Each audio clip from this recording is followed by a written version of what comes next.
इस सिलसिले में नीतीश कुमार को, तेजस्वी यादव को और देश के वजीर आजम नरेंद्र मोदी को, तीनों को बिहार की जनता से माफी चाहनी चाहिए। और तीनों पार्टीज ने मिलकर बिहार की जनता को जो बातें की हैं और जो वादे किए थे और अपनी पॉलिटिकल आइडियोलॉजी की बात की थी, उन सब तीनों ने मिलकर बिहार की जनता को एक बहुत बड़ा धोखा दिया है। और यकीनन इसमें सबसे बड़ा रोल है नीतीश कुमार का। नीतीश कुमार कल तक हमको गाली देते थे कि ओवैसी बी टीम है। अब नीतीश कुमार को शर्म नहीं आती उसी जगह पर जाकर बैठने के लिए जहां पर हम पर इल्जाम लगाते थे।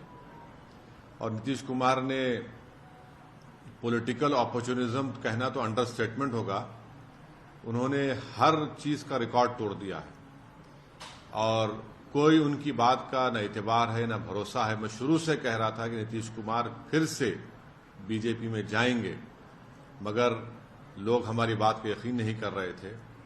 अब हम तेजस्वी यादव से पूछना चाह रहे हैं कि बताओ कैसा लग रहा है आपको? अभी आपने हमारे 4 एमएलएस को तोड़ा था, अब आपको कुछ दर्द हो रहा है सीने में? तकलीफ हो रही है आपको अपने भेजे में? अब आपको मालूम हो रहा है कि जो खेल आप हमसे खेले थे वही खेल आपसे हो गया। और तेजस्वी यादव और उनकी पार्टी धोखा दी है। 2 मर्तबा नीतीश कुमार को उन्होंने मुख्यमंत्री बनाया। बताइए अब क्या हासिल हुआ आपने? बीजेपी को आपने सत्ता दे दी। नीतीश कुमार तो सिर्फ अभी तो नाम के मुख्यमंत्री रहेंगे, हुकूमत चलेगी बिहार में आरएसएस की और नरेंद्र मोदी की। हम तो यही चीज को रोकना चाह रहे थे। एमआईएम पार्टी इसी को रोक रही थी।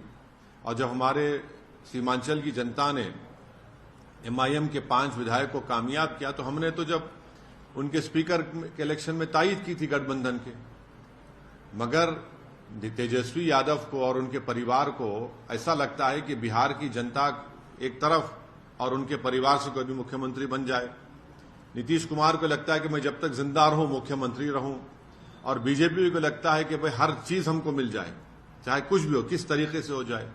देश के प्रधानमंत्री का भाषण मुझे याद आ रहा है, जब नीतीश कुमार ने वो ऑब्जेक्शनेबल बातें कही थी महिलाओं के बारे में।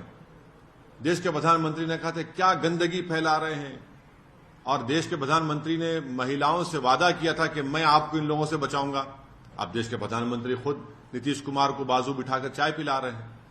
तो इसका टोटल ये है कि बिहार की जनता का एक बहुत बड़ा नुकसान और धोखा उनको दिया जा रहा है। बिहार में डेवलपमेंट रुक चुका है, अफसरशाही बढ़ चुकी है, और हम तो शुरू से सीमांचल की लड़ाई लड़ते आए, लड़ते रहेंगे।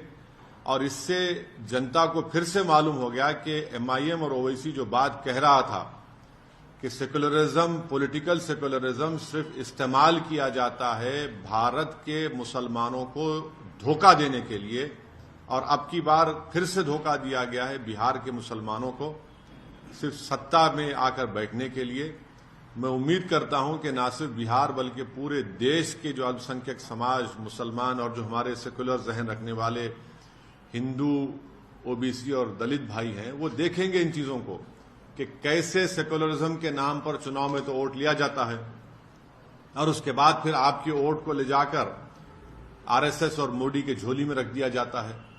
तो उम्मीद करते हैं कि वो इससे एक इसका नोट लेंगे और उन पार्टीज का साथ देंगे जो आपकी पॉलिटिकल लीडरशिप को डेवलप करना चाहती है।